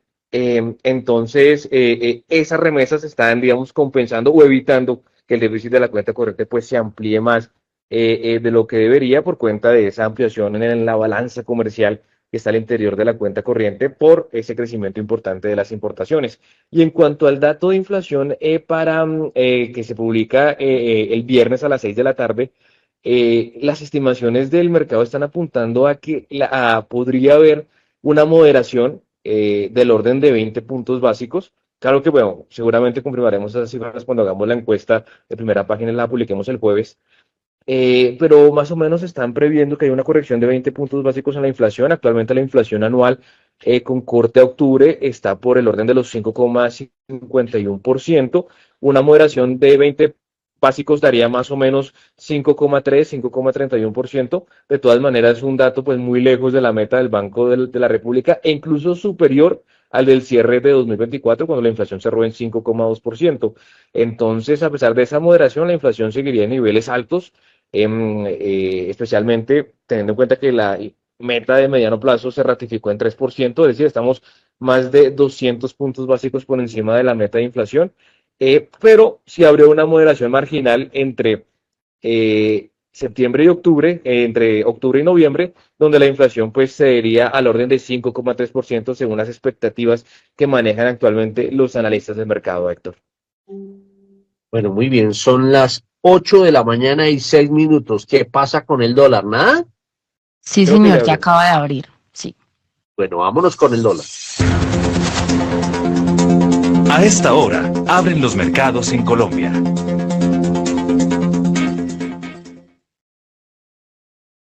A ver, don Nicolás, Bueno, Héctor, qué pena, ahí tenemos problemas con el micrófono, pero bueno, les cuento que ya tenemos apertura del mercado cambiario, valor inicial de 3.760 pesos, es decir, que en este caso sube 5 pesos, teniendo en cuenta que el cierre en el spot de la jornada del viernes fue de 3.755 pesos. Recordar que la tasa representativa del mercado, la que rige este lunes 1 de diciembre, es de 3.744 pesos con 43 centavos y por ahora se mantiene en el nivel de 3.760 pesos. Muy bien, muchas gracias a Nicolás Espinosa. Ay, no sé si a Laura se le quedó alguna noticia en el tintero. Héctor, sí, yo quería decirle que Ecopetrol, bueno, no ha informado, pero nos enteramos que Carlos Mauricio Ávila será el nuevo vicepresidente de Exploración, Desarrollo y Producción. Él va a asumir el cargo en reemplazo de Juan Carlos Hurtado Parra, quien pasó a la vicepresidencia ejecutiva de hidrocarburos. Actualmente, Carlos Mauricio Ávila él está ocupando el cargo de... Ay, ¿Qué le pasó? se me escapó el cargo que tiene actualmente, pero bueno, bueno. Ay, Dios mío, estas periodistas modernas. Ah, Ay, se me escapó. ¿Ya lo encontró? Bueno, él es ingeniero de petróleos de la Universidad de Médica y pues ya él había trabajado durante 28 años, tiene pues experiencia de 28 años e inició su carrera en Ecopetrol como ingeniero de producción. Bueno, muy bien. A ver, Rolando Lozano, ¿por qué levanta la mano? Bueno, también que el fin de semana hubo un incremento en las alertas del INVIMA respecto a los productos nacionales que se venden en el país y en plataformas. Es normal que ya un fin de semana pues este instituto detecte productos fraudulentos, es decir, sin registro sanitario. Entonces se está advirtiendo sobre los peligros que puede representar para la salud este tipo de productos que no tienen registro sanitario y que están proliferando a través de redes, a través de WhatsApp e inclusive a través del propio comercio electrónico. Por ejemplo, también detectó este fin de semana unas gotas Quitavicio, se llama así Quitavicio, que son fraudulentas y pues sobre las cuales advierte sobre los peligros de la salud el INVIMA y que deben ser retiradas del mercado, y también le pide a la gente pues que verifique siempre el registro sanitario, no solo en el producto, sino también en la página del INVIMA, porque es allí donde está el verdadero registro que tienen estos productos y que proliferan mucho en el mercado, en su gran mayoría de forma fraudulenta. Oiga, yo quiero hacer un comentario a raíz de cosas que he observado y además de la gente que le habla a uno. Y es que la Secretaría de Movilidad del Distrito Capital de Bogotá tomó unas decisiones en materia de movilidad por los lados de la carrera 53 entre las calles 100 y 102, que volvieron un caos el tráfico ahí. No sé por qué les dio por cerrar la intercomunicación a la altura de las 102,53, y eso, por ejemplo, el almacén Los Tres Elefantes y Cafán que operan ahí, sus usuarios se vieron muy perjudicados porque la posibilidad de pasar al otro lado la cerraron. Entonces, los visitantes tienen que dar una vueltota por el lado de la calle 100 y salir hasta la avenida Suba para subir por la 107 y regresar por los lados de Pasadena. Es un caos. Yo no sé qué se inventaron los de la Secretaría de Movilidad, pero realmente sentido común no tienen. ¿Usted qué quiere decir, don Rolando? Sí, en la zona del Alambre, la 116, ayer se declararon muy afectadas pues por estas nuevas normas de movilidad y especialmente pues por la circulación de la ciclovía. Hicieron unos cambios ahí que dificultaron el acceso a esta zona, una importante avenida y zona de, como usted dice, Pasadena, Alhambra, el Arco, que se afectaron bastante por la movilidad el día de ayer, por estos cambios pues de la Secretaría del Distrito. Sí, tomaron decisiones. Bueno, son las 8 de la mañana y 11 minutos. Nos fuimos, Kiara. Agradeciendo a los analistas que nos acompañaron en esta oportunidad, Arnoldo Casas, el invitado Orlando Forero y bajo la dirección de Héctor Hernández y la presentación de quien les habla, Kiara Severiche. Recuerde seguir en sintonía de Javeriana Estéreo por los 91.9 FM y a través del canal Claro 458 para la información económica de Primera Página. Feliz lunes.